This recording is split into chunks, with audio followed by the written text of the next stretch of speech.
What was your feelings about what Jadon Sancho put on social media, challenging your authority?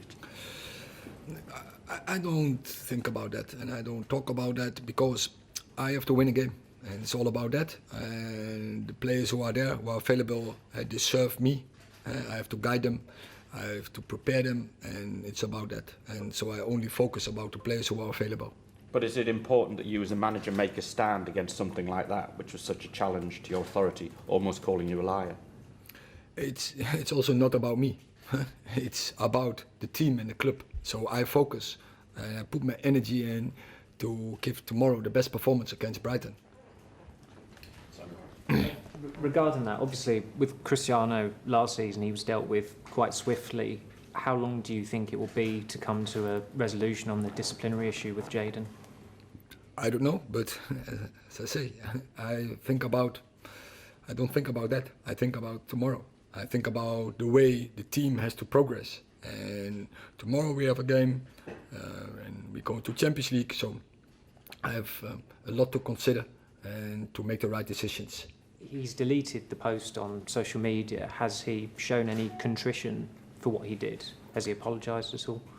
As I said, I don't think this subject is important. I think it's important. I have to prepare my team, and so that's what I do. I prepare my team in the best I can, and I put all my effort in the players who are available. He is not available, so in this moment he's not important because he can't contribute. Would you consider playing him again for United, or is anything off the table? Or I don't know. So I'm sitting here, and tomorrow we have a big game. We're going to in a new block of games, and with many games in a condensed program. I focus on that. You obviously, without Anthony, you've taken the decision not to play Jadon.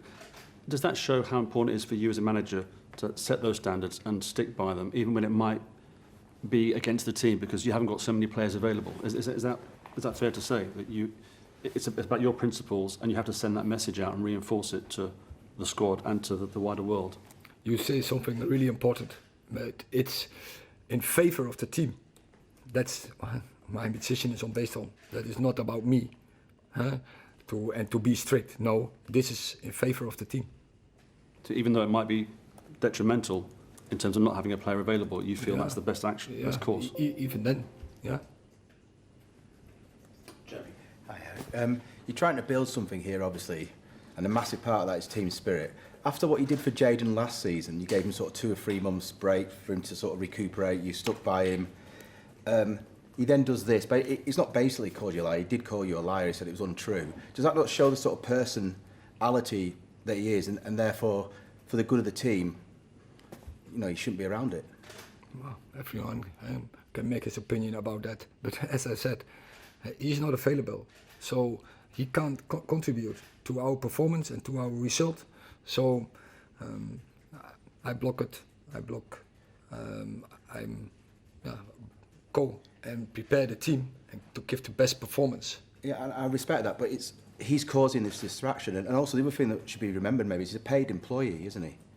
He's an employee who's paid money, so therefore his job is to do what he's being paid for. And so how can he be allowed to sort of continue to be like this, for the good of the team?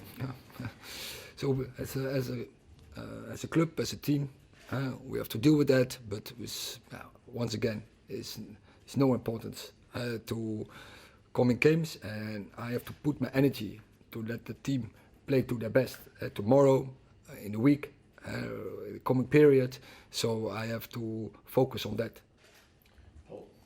Erik, you now no longer have your first 2 options for that right wing spot. I know you've explained why that action's been taken against Jadon, but how problematic is it for you as a manager not to have those 2 players available for you? But I think we constructed the squad smart. We have many options there, so I don't worry about that. And so we have options to play there. Chris. Hi Erik, you've got a big game tomorrow. You obviously lost 2 of the first 4 games. How hard is it as a manager to try to focus on this game tomorrow when you have instances like Jadon Sancho and Anthony to contend with off the pitch?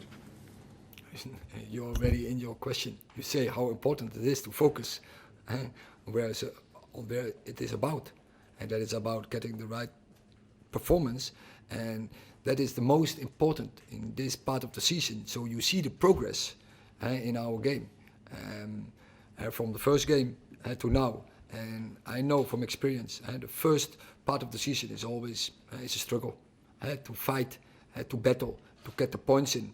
And but most important is that you get progress in the performance, and that is what I see definitely. You see a good pattern. We are increasing, and that gives me confidence. But you're only human. The players that you're going to play tomorrow are only human. There's a lot of noise around the club at the moment. Surely what's happened in the past 2 weeks or so, it's the last thing that you needed as you try to put right things that haven't gone right so far for you. Yeah, but I know, of course, with fans, it's the talk. With you, it's the talk. But the players, it's not the talk. They want to perform. And for players who didn't have so much opportunities, now they get the opportunity. So they are even happy. This is their chance to come into the team. And so, and as I said, we had a really good spirit, and everyone is focusing on this game and on the coming games.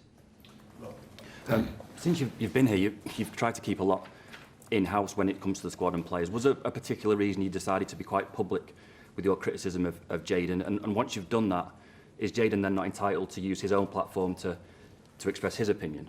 I'm not suggesting that's the case. I'm just asking your opinion of that. Yeah, but I'm always honest, and of course we have to keep things inside. But you can't. When this set me the question, I will be honest. It suggests that maybe this wasn't an isolated incident. That it's a build-up of something over time. You don't seem like the kind of man who would say things for no reason. It was as if to send a message to Jadon that maybe you've tried to get across that hasn't happened. No, it's once again, it's about the team. And so I explained something about that team and individuals in the team, and so that's what I expressed and nothing else. And once again, we are in a good place. We are highly motivated. We are really looking forward. Players coming back from international games. Most of them, you saw, they had really good results. They had really good performances. All the players who were on international duties. And now they are back. We were very disappointed after Arsenal from the result, but not from the performance. Last two, one each. Laurie, James. Hi, Erik. Hi, Laurie. What's this period been like for you? It seems a crazy sequence of events to have happened, and in terms of the Jadon situation, having that club support there to back you up in that moment, how important is that? Okay, I had some time to deal with that, but as I said, most important what I did, I had to analyze the 4 games we had, and so in which place we are, and as I say, we are in a good place. And I'm sure when we keep continuing this progress, the results will come. Last question, James. Erik, you brought in Amrabat. How important do you think he's going to be to your plans going forward? And given the absences and the injuries, could we see him make his debut tomorrow? Not tomorrow, because he's not available. But what we missed in our squad was behind Casemiro. Another one, so typical player holding midfielder. So with him, we have him. And you see the overload on games. So we need a type. But also Amrabat can play alongside Casemiro because he is also capable to play in a higher position on the pitch. And even he can play as a back, a wing back or a full back.